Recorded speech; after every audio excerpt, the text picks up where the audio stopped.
اللهم صل وسلم وبارك على سيدنا محمد وعلى آله وصحبه أجمعين. حبايبي وحشتوني جدا جدا جدا. طبعا انا يمكن صوتي مش واضح قوي زي ما انتوا سامعين. عندي دور برد طبعا، ربنا يعافينا جميعا.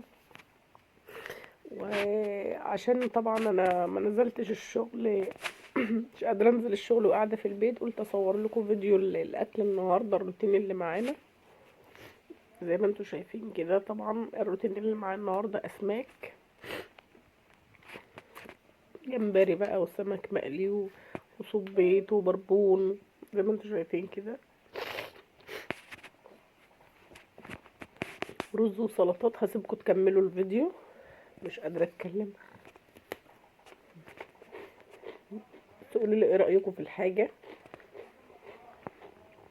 ايه رايكم في شكل التقديم، وايه رايكم في الحاجه.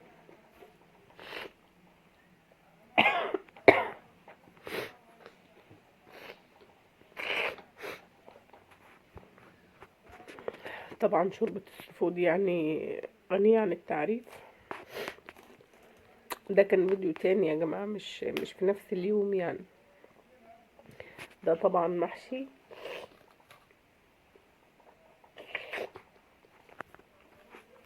غني عن التعريف يعني، ومع قرنبيط.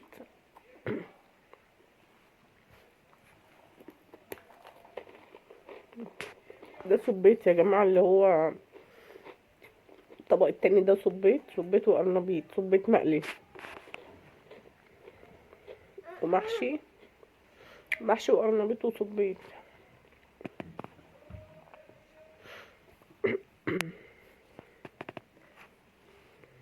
ايه رأيكم في الفيديو؟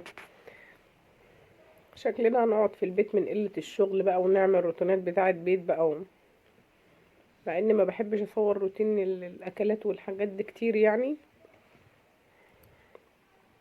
طبعا في بطاية يعني، بس حرام مش عايزة اصورها عشان برضو يعني الاكل مش حابة يعني.